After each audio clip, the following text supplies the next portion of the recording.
Welcome to today's Explainer. Look around the business landscape today, and you'll notice something pretty striking. The lines on the map, they're blurring. We are literally operating in a borderless world right now. And in this kind of environment, having international experience isn't just some nice little bullet point to pad your resume anymore. No, it is absolutely paramount for modern leadership survival. So today, we're going to unpack the science and the strategy behind global talent. We'll be drawing directly from some really compelling organizational research to build a clear, actionable roadmap of exactly what it takes to thrive globally. Okay, let's dive right into this. I want to hook you immediately with this stark realization from Jack Welch, the legendary former CEO of General Electric. He said, the next head of General Electric will be somebody who spent time in Bombay, in Hong Kong, and Buenos Aires. He knew they had to send their best and brightest overseas. But you know what's really incredible about that? Welch made this statement almost a quarter of a century ago. He recognized, way ahead of the curve, that future global leadership requires intense, on-the-ground experience in totally diverse international markets. And yet, despite this decades-old warning, managing international assignments remains a glaring weakness in so many organizations today. So let's get into Section 1, Surviving a Borderless World. Historically, internationalization was viewed simply as a strategy for expansion and growth, right? You conquer your domestic market, and then you looked abroad. But actually, scratch that. That is no longer the case. Most companies are now compelled to act in a world without borders just to remain competitive. Globalization is no longer just a growth strategy, it is a mandatory survival mechanism. If you can't compete globally, you're toast. And here's the kicker. When companies face difficulties going international, research shows the most serious threat to their success doesn't come from external competitors. It actually comes from within. Specifically, a massive shortage of appropriate managerial capacity. Which brings us to Section 2, the ultimate strategic resource. If an organization has to be global just to survive, who exactly is going to lead that charge? Well, under modern business theory, resources only become truly strategic, meaning they actually provide a sustainable competitive edge when they meet three specific criteria. And globally skilled managers, they hit every single level of this strategic human capital pyramid. First, they're scarce. People are often super reluctant to relocate, making this kind of talent really hard to find. Second, they are highly valuable. Navigating foreign markets dramatically boosts absolutely essential capabilities, like interpersonal adaptability and diversity management.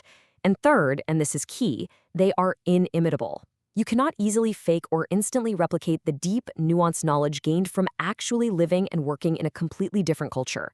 This makes interculturally skilled managers a company's absolute ultimate asset. So, how do we actually create these inimitable managers?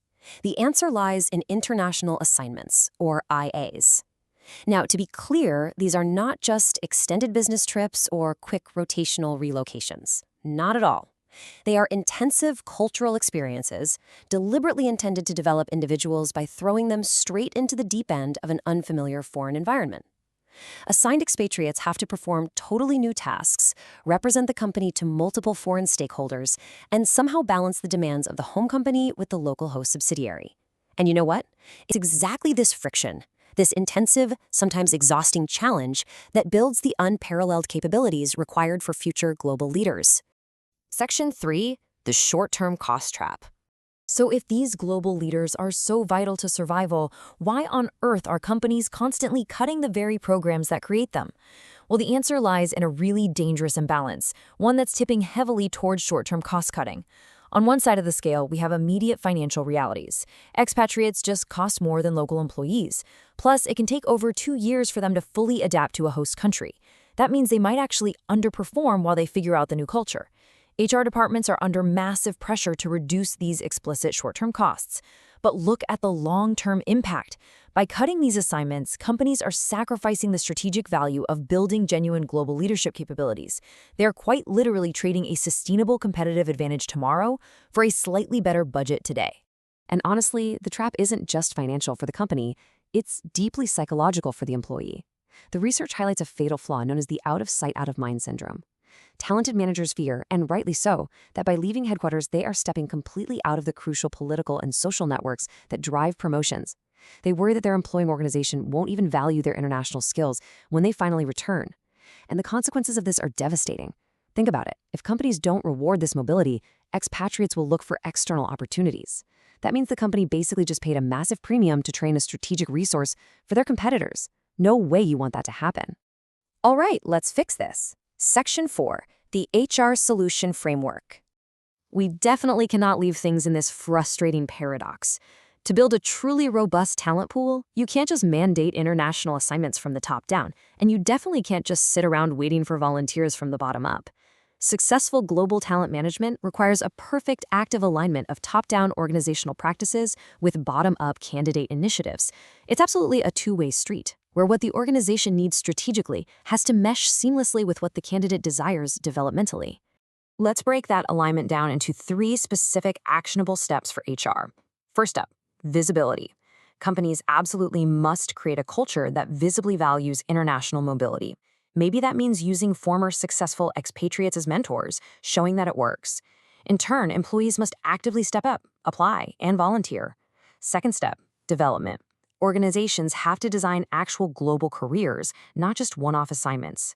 They need to explicitly embed cross-cultural skills right into their management programs. And third, communication and retaining.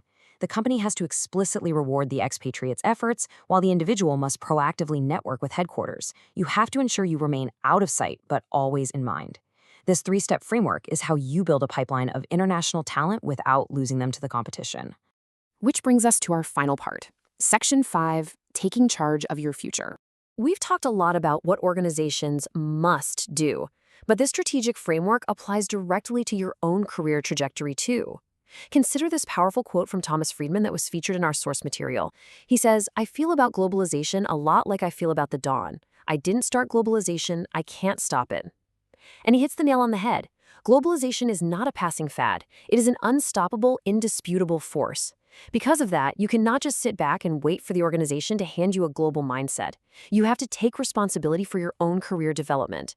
By actively seeking out these international assignments, you are consciously choosing to acquire a set of skills that will elevate you way out of local labor market constraints. You turn yourself into a highly sought-after, totally inimitable strategic asset. As companies increasingly wake up to the fact that their very survival depends on interculturally skilled leaders, the demand for this specific type of human capital is only going to skyrocket. The roadmap is clear, the organizational framework is laid out. This borderless world we've been talking about, it's already here.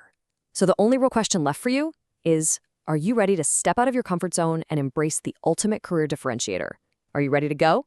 Thank you so much for joining me for this explainer. Keep learning, keep pushing your boundaries, and I'll see you next time.